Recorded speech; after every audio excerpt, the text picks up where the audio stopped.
এই সালোয়ারটি আমি কিভাবে সেলাই করেছি সেটাই আজকে আমি আপনাদের সাথে শেয়ার করব।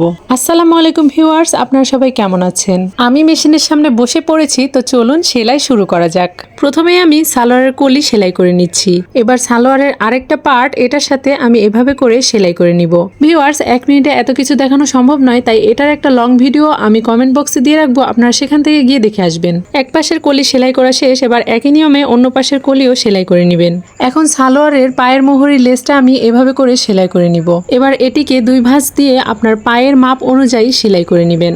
সেলাই করার সময় খেয়াল রাখবেন যাতে এক মাপের সেলাই হয়, না হলে কিন্তু কলির কাছে মিলবে না। এবারে আমি কুচি দিয়ে নিচ্ছি। কুচি দেওয়া শেষ হয়ে গেলে সালোয়ারের মাজার কাপড় সেলাই দিয়ে জোড়া লাগিয়ে নিব। আমি যে অনেক ভালো কাজ জানি এরকম কিছুই না, তবে যেটুকুনি জানি আমি আপনাদের সাথে শেয়ার করি। মাজার কাপড়টা সালোয়ারের নিচের অংশের সাথে সেলাই দিয়ে জোড়া লাগিয়ে নিলাম। সব শেষে সালোয়ারের রাবার সেলাই করে নিলেই আমার সালোয়ার তৈরি।